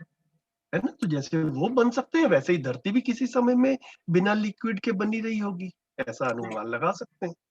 तो किसी प्लेनेट के बनने के लिए पानी होना जरूरी है, ऐसा मेरे को देखने में तो नहीं लग रहा। हाँ पानी नहीं भैया, हाँ कोई भी लिक्विड, लिक्विड, कोई हाँ भी लिक्विड, नहीं कोई भी वो ठीक, लिक्विड। हाँ हाँ ठीक है, इसको सोचा जा सकता है इस तरह से। ये एक्चुअल में साइंटिस्ट वगैरह भी जो है, जो चांद पे पानी है कि नहीं है, या मंगल ग्रह पे पानी है या नहीं है, या किसी और प्लेनेट पे है या नहीं है, इसको भी, जैसे बाबा जी ने कहा कि लाइफ होने के लिए, पदार्थावस्था से प्राणावस्था का ट्रांजिशन होने के लिए पहला रसायन पानी है। हम्म, तो ये ऐसा बाबा जी ने भी एक अपना कॉन्सेप्ट रखा है, अपनी अवधारणा रखी है, और काफी सारे साइंटिस्ट भी इस चीज को इंडिपेंडेंटली एग्री करते हैं। इसीलिए साइंटिस्ट भी ये ढूंढते रहते हैं कि भैया किसी प्लेनेट पे पानी मिलेगा तो फिर फर्दर भी ढूंढा जाए कि भैया वहां पे प्राणावस्था भी है कि नहीं है, कुछ और भी मिलने की संभावना राइट, होगी। अगर पानी ही नहीं मिला तो अभी वो विकास क्रम में बिल्कुल पदार्थावस्था की स्थिति में ही है वो प्लेनेट, तो अभी प्राणावस्था तक नहीं पहुंचा, कोई संभावना नहीं बनी है, ऐसा कह सकते ओके, मतलब हम ये मान लें कि ये सब जो लिक्विड फॉर्म ऑफ एलिमेंट्स हैं ये भी शायद तभी बने होंगे जब पानी मतलब अर्थ में गया होगा, है ना, इसी प्रकार से हम सोच सकते हैं इसको। हैं। पहले पानी बना, फिर पानी के बाद में फिर पानी से रिलेट, जैसे जैसे मतलब ये ह्यूमन बींग्स में ब्लड आया है ना, तो ये ब्लड भी जो है, मतलब ये भी मतलब मूल रूप में पानी के पानी है, मतलब जो कहते हैं कि हमारे बॉडी में 70% पानी है, तो वो पानी एज सच पानी नहीं है, काफी सारा जो बॉडी में प्लाज्मा है, तो प्लाज्मा इज 92% वाटर। ऑलराइट, ठीक है, तो वो मतलब अलग अलग शेप्स में जो ठीक है, है वो है। ठीक है भैया, अभी थोड़ा क्लियर हो गया। Hmm. Thank you so much. दूसरे प्लैनेट्स का जहां तक भैया मैंने मतलब साइंटिस्ट का ही कहना है कि दूसरे प्लैनेट्स पे भी लाइफ खोजने का जो भी उनका मोड मतलब लाइफ तभी खोजी जा सकती है जब उनको पानी ही मिलेगा, मतलब that's the first thing that they are trying to discover. Hmm. मतलब पानी मतलब लाइफ का बेस माना जाता है हाँ साइंटिस्ट द्वारा भी। बिल्कुल। तो ये इसको बाबा जी ने मध्यस्थ दर्शन में एक अनुभूति के रूप में बताया है कि भाई मैं अस्तित्व को देखा तो मुझे अस्तित्व में ये समझ में आया, और काफी सारे साइंटिस्ट भी इंडिपेंडेंटली इस चीज को एग्री कर रहे हैं, तो मुझे ये काफी सहज लगता है कि मतलब इसमें तो सभी लोग एक ही आवाज में बात कर रहे हैं, तो ठीक है।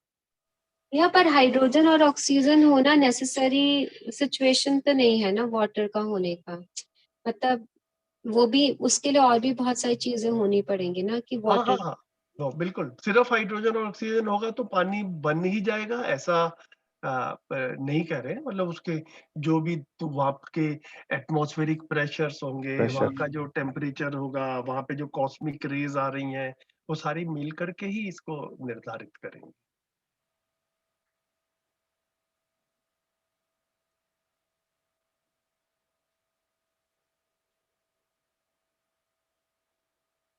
ठीक है। जी। ठीक है भैया। तो पढ़ते नहीं है, वैसे ही मतलब जितना कवर हो जाए मैं ही पढ़ते पढ़ते साथ में रखता जाता हूँ। यहाँ तक हमने बात कर ली है। अभी अगली है ज्ञानावस्था की निर्भ्रांत इकाई पूर्ण जागृत, भ्रांत भ्रांत इकाई पूर्ण जागृति को प्रमाणित करने के अति निकट तथा भ्रांत इकाइयां निकट है। ठीक है, तो इसमें जो है बाबा जी ने ये जो है ना, ये भी थोड़ा सा शुरू में कंफ्यूजन रह सकता है। आप ज्यादा इम्पेशेंट ना हो कि भैया ये अलग अलग जगह पे अलग अलग शब्द क्यों आ जाते हैं। तो यहाँ पर मानव को जब हम डिवाइड कर रहे हैं तो बाबा जी ने यहाँ पर ये वाली भाषा यूज कर दी, निर्भ्रांत, भ्रांत भ्रांत एंड भ्रांत। ठीक है, तो अब इसको क्या कह रहे हैं, ये जो भ्रांत है ये तो शुद्ध रूप से भ्रमित मानव हो गया। ठीक है, फिर ये भ्रांत भ्रांत इकाइयां जो है इसको इसको जो है वो मानव देव मानव वाला जो है उसमें रख रहे हैं, और निर्भ्रांत इकाई जो है इसको पूर्ण जागृत कह रहे हैं, इसको दिव्य मानव कह रहे हैं। ठीक है, तो एक एक ये वाली भाषा भी जो है ये मध्यस्थ दर्शन में मिलेगी। एक तो आती है अमानवीयता, मानवीयता और फिर दिव्य मानवीयता, है ना, तो वो आती है। फिर एक ये भी आ रही है निर्भ्रांत, भ्रांत भ्रांत एंड भ्रांत। तो भ्रांत इज लाइक भ्रमित, भ्रांत भ्रांत इज थोड़ा मतलब अभी इधर से आगे चला गया है, पूरा नहीं हुआ है। और फिर निर्भ्रांत इज के फाइनली कंक्लूसिवली जो है वो पूर्ण जागृति या दिव्य मानव वाली कैटेगरी में पहुंच गया।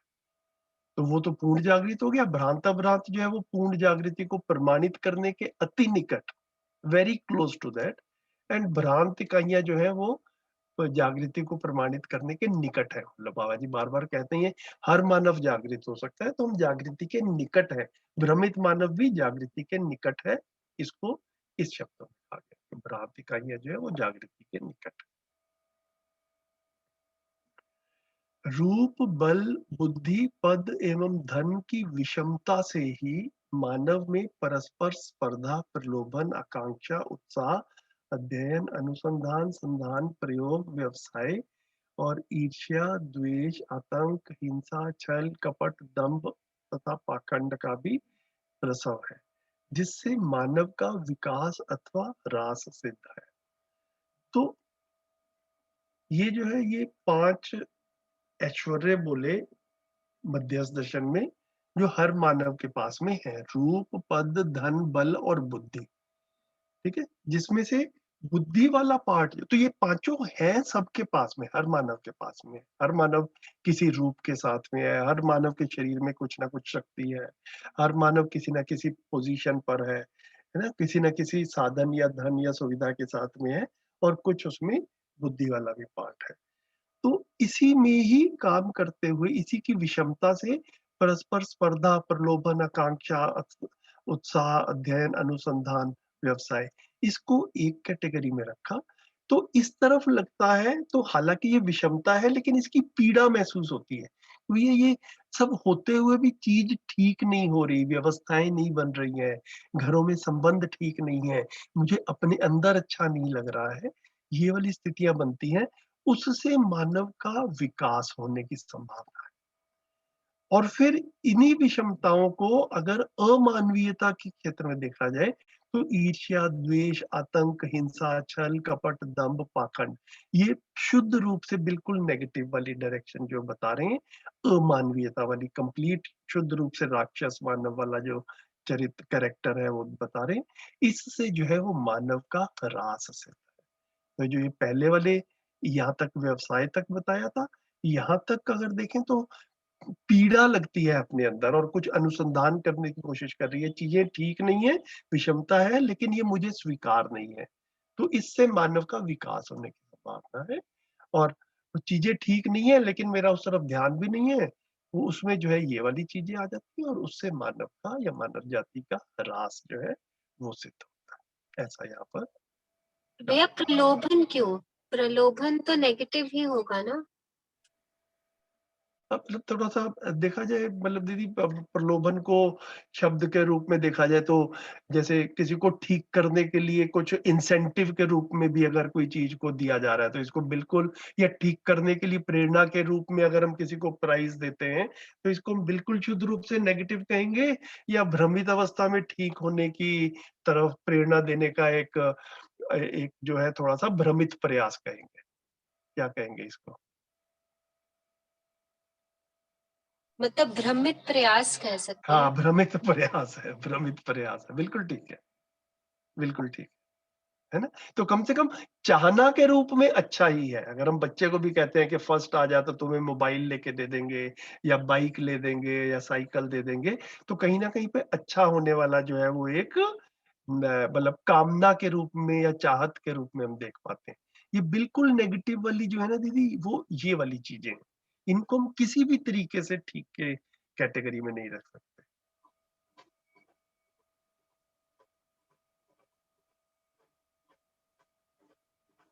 ठीक है, जी, इनको मतलब बहुत मुश्किल हो रहा है देखना कि आप कोई बात नहीं, कोई बात नहीं। फर्स्ट राउंड में सब चीज हम अच्छे से समझेंगे, ये ऐसा पॉसिबल भी नहीं होगा। तो मतलब कुछ कुछ चीजें जो हमारे को क्लियर होती जाएंगी, वो हमारे अंदर सेट होती जाए, उससे हमारे अंदर एक क्वालिटेटिव चेंज आएगा। फिर सेकंड रीडिंग में हमारे को कुछ और चीजें समझ में आएंगी। तो ये बार बार करने वाली चीज है दीदी। ठीक है जी भैया।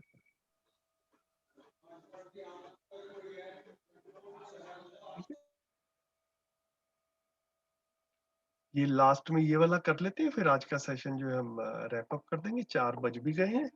तो सह अस्तित्व में विरोध का विजय अथवा शमन, विरोध शमन से जागृति, जागृति से सहज जीवन, सहज जीवन से स्वर्गीयता, स्वर्गीयता से सह अस्तित्व में अनुभव, अनुभव से कर्तव्य निष्ठा, कर्तव्य निष्ठा से सफलता, सफलता से विज्ञान एवं विवेक, विज्ञान एवं विवेक से स्वयं स्फूर्त जीवन, और स्वयं स्फूर्त जीवन से ही सह अस्तित्व प्रमाणित होता है।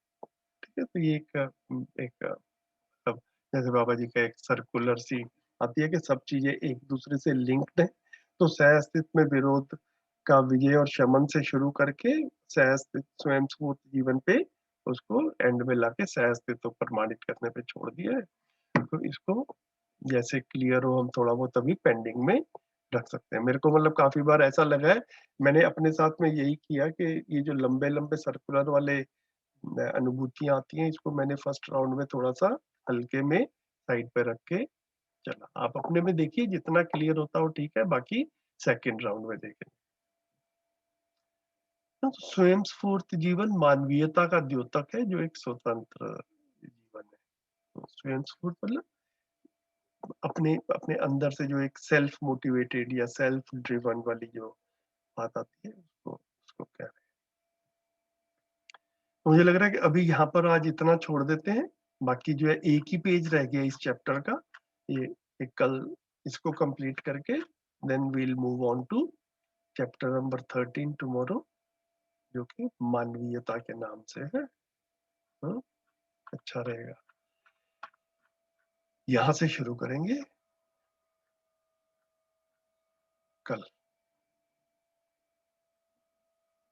ठीक है, कुछ क्वेश्चंस हो, कुछ और हो बात करने वाली तो बताएं, नहीं तो सेशन को क्लोज करते हैं।